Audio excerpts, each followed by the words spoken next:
So ngayon, ito pong pag-uusapan po natin, related po to kung bakit nga ba galit na galit etong si Senator Amy kay PBBM. So ngayon mga kababayan, eto na. Malalaman nyo na ang dahilan. I-play na po natin, i-credit po natin ito kay Pebbles Chururut mga kababayan sa TikTok at kay Pebbles Kunanan. Ano po, and ito i-play po natin. Hello! Okay.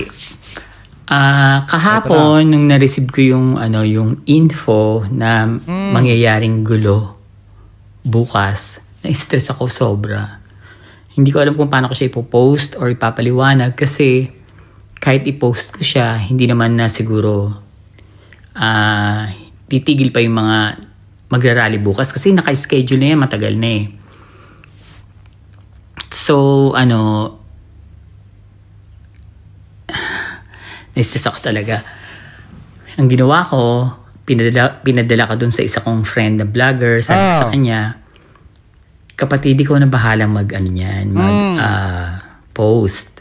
Sabi ko sa kanya, takpan mo na lang yung pangalan ng ganto, ganyan, para, kasi, wag mabuking dahil kawawa naman. Sorry. Nagbibigay sila ng informasyon. Tapos mapapaan pa sila, delikado pa yung buhay. So, yun na. Tapos, nag-iisip pa rin ako. Nagdasal ako na sana walang masaktan. Oy, ano nga pala mga kababayan na belated happy birthday kay Mama Chay Cheer. Wishing all the best po. Humaba pa po sana ang buhay nyo. Pagpalain po kayo ng ating Panginoon. Mag-enjoy po kayo hanggat gusto po ninyo. Happy birthday po. Anyway, tuloy natin. Na sana hindi matuloy yung mga panggugulo na gagawin kasi yung hindi natuloy na panggugulo nung nagrally yung yung mga iglesia ni Cristo, hindi sila makapasok noon sa Malacanang kasi sobrang barikada. Nagulat sila doon eh, na ready nakabarikada yung palasyo. Hindi naman lumusob ang INC. Ang INC nasa Luneta lang. Tapos ilan lang yung umattend na DDS, yung mga retarded of militars, di ba? Hindi yun natuloy. So itutuloy yun bukas. Kasi bayad na yung mga yan eh. Yung mga manggugulo, yung magbahagis ng molotov, bombs, yung mga Muslims, yung mga Muslim, tapos nadagdagan pa yan ng mga communist, Chinese, na dumating from the Philippines, tapos naka-meeting ng PNP laban, PDP laban, na tinanong ko kung paano nakapasok yung mga yan. Kung eroplano yan, syempre matitrace. Submarine ang ginamit. Submarine ang ginamit na kung saan sila nanggaling. Bumaba sa Bataan, Zambales, parang Ilocos Sur. Submarine pala ang ginamit para makapasok yung mga Chinese communists na mga magugulo din. So, eto na. Paano ba nagsimula yung gulo na yan? Bakit ba yan nagsimula? Bakit si Amy ay panig sa mga Duterte? Gayong tayong lahat, ang paniniwala natin na blood is thicker than water. Kung ano may nangyayari na yan, syempre, mas mag-aano pa rin kay Amy yung pagiging kapatid na pinaniwalaan ko hanggang sa bago siya magsalita sa stage ng Iglesia ni Cristo. Ngayon ko talaga napagtanto na hawak na nila si Amy. Nako po! Kahit na alam ko naman na si Amy ang pinahawakan ni Duterte sa Northern Luzon ng Pogo. Nako! Yung mga Pogo nung panahon ni Digong at hanggang sa naging presidente na si BBM ay hawak ni Amy Marcos. So si Amy Marcos po, bukod sa nakakakuha siya ng Pogo money dahil hawak niya nga ang Northern Zone Pogo, ay meron din siyang Pogo. Marami siyang Pogo sa Northern Luzon, sa mga buildings, at ang umahawak niyan ay ang kanyang mga anak. Oh, yan mga kababayan ha. Hindi po sa atin ang galing yan. Galing po yan kaya Pebbles di umano daw mga kababayan. Kaya daw pala ganon yung galit ni Senator Amy kay PBBM kasi nga nakuha na daw ng mga Duterte dahil hinawakan ni Senator Amy Marcos yung pogo sa Northern Luzon. At saka kung titingnan nyo mga kababayan, talagang maliwanag din pala yung kung bakit sinisiraan nila itong si Presidente, kung bakit kahit halos ipagtabuyan na siya ng mga DD shit, sumisiksik pa rin siya doon. Kasi may ganitong issue po pala. Anyway, tuloy pa natin. Maraming pictures na nagkalat. Ilabas natin yung mga pictures na nagkalat sa susunod. Sige. Na mga Pogo, anong kasama niya, Pogo Honors. Meron ba silang dalawa ni Alice Guo na yung picture nila, isasabihin mo ng hindi nila first time nagkita yun, yung sa loob ng kotse. Makikita mo talaga doon na may pinagsamahan na sila. Matagal na sila magkasama. Tapos, ganito kasi yan. Yung alam kong info, ang nakalagay doon is close sila ni Harry Roque. At ang tawag ni Harry Roque sa kanya ay super ate. So, ang ginawa ko ngayon, gusto ko kasi may ebidensya. Dahil nagalit si Harry Roque kay Amy, di ba? Itong nakaraan. Wala daw siya tiwala kay Amy. Tapos tawag sa kanya super ate. So naghanap ako ng ebidensya na o resibo na tinatawag niyang super ate si Amy. Nakakita ako ngayon. Pero o nga pala, ang pinaka-latest, abay dun sa 12 kandidato ng administrasyon, yung kanilang bagong Pilipinas Alyansa, abay dalawang nagsabi na sila ay tatakbo bilang independyente. Isa na dyan, si Super Ate to the President. Okay? Naku Walang iba po. kundi si Senator Amy Marcos at pangalawa, si Senator Ping Lacson.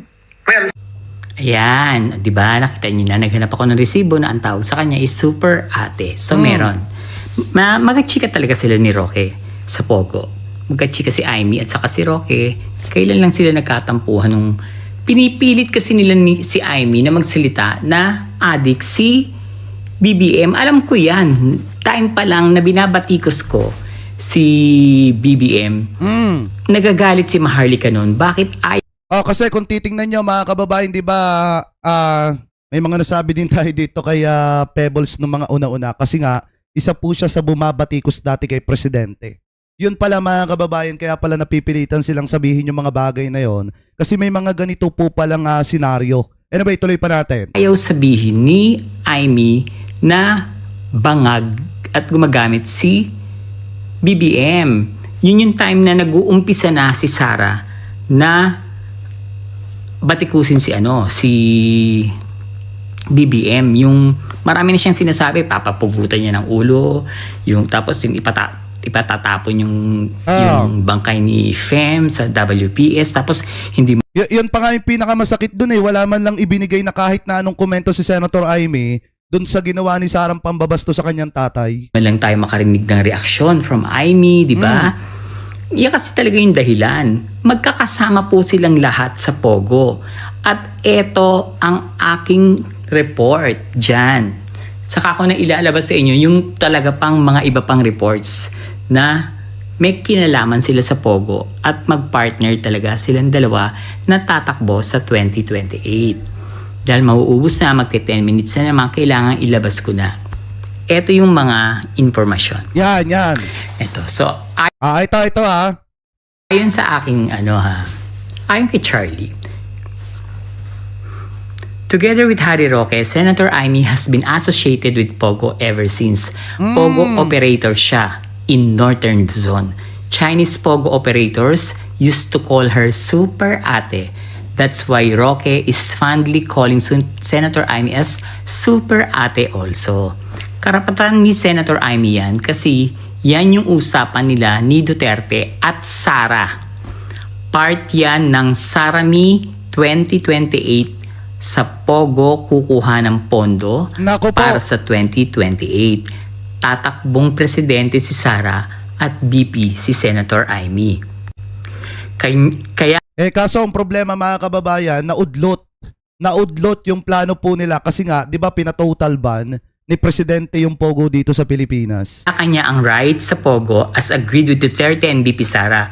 Bukod sa siya ang author ng Pogo Law, Pogo owner din si Senator Amy. Mga anak niya ang nagmamanage ng Pogo centers. Madami ang Pogo sa mga business buildings. Nagkalat, madami din photos. Nagkalat na owner si Senator Amy ng mga Pogo. Senator Amy authored the law that legalized Pogos, and as a result, she has been called a Pogo Queen. Naku Kaya po. madami siyang hawak na Pogo operators. Meron siya monthly, pati si Sara. Nung sinabi ni BBM na bawal na Pogo without consulting Senator Amy, dahil siya ang author ng Pogo Law at alam ni BBM, madaming Pogo si Senator Amy. Galit na galit si Senator Amy kay BBM kasi madami siyang new investment sa Pogo. Nako. So the truth is, Pogo ang reason kaya sobrang galit ni Senator Amy kay PBBM. Malaki ang nalugi sa mga investments niya, naipit siya sa mga investors niya na Chinese at Koreans at nawala ang monthly niya na 15 million mula sa mga Northern Luzon Pogo operators, pati monthly ni BP Sara. Ayan na, nawala. Sobrang nasaktan si Senator Amy kasi walang respeto sa kanya si BBM dahil alam ni BBM siya ang author ng Pogo Law at hindi man lang siya kinonsulta. Walang pag-uusap, bastusan, kaya talagang bastusan na ang laban ni Senator Amy sa kapatid niya. Grabe, no? Asawa daw ni BBM ang nakikinabang. Kaya hindi inggit kay BBM ang dahilan ng galit kundi Pogo talaga. Nakakahiya lang kasi yung Pogo ang puputok sa media. Kaya galit si Senator Amy kay PBBM. The truth, 100%. That's the truth, 100%. Diyan siya kumukuha ng parte ni BP Sara monthly from the gates sa Pampanga. Eto, pinost ko to. At sa Thunderbird, sa San Fernando La Union at yung mga Pogo operators na galit kay BBM ay ang sinasabi na nagpopondo para matanggal si BBM para Grabe mga kababayan. Kita nyo ha? Kaya pala ganun na lang katindi. Kung totoo man ang sinasabi mga kababayan ni Pebbles dito sa kanyang video, sinasabi ng kanyang source, kung totoo man po yun mga kababayan, talagang yun pala ang isa sa punot dulo kaya ganun na lamang katindi ang galit ni Senator Amy kay PBBM. So ibig sabihin, yung presidente po natin mga kababayan talagang walang sinisino pagdating sa pagbibigay ng hustisya sa mga kababayang Pilipino po natin. Ibig sabihin si PBBM mga kababayan, kahit pa nga kapatid, kamag-anak, basta masasagasaan yung interes ng taong bayan, mas pinipili ni presidente mga kababayan yung mga kababayang Pilipino po natin. So kayo, mga kababayan, sa inyong palagay, talagang kayo, kung kayong tatanungin, ano masasabi ninyo? Hingil po mga kababayan dito po sa revelasyong ito ni Pebbles Chororot or ni Pebbles Talakera patungkol po mga kababayan sa matinding galit ni Senator Amy dito po kay presidente na ito po pala yung isa sa pinagmulan mga kababayan about po dito sa issue ng Pogo dahil sangkot daw po di umano sa Pogo etong si Senator Amy. Gaano po kaya katotoo yan mga kababayan? So comment below na lamang po kung ano po ang masasabi nyo hingil po sa issue po na yan mga kababayan.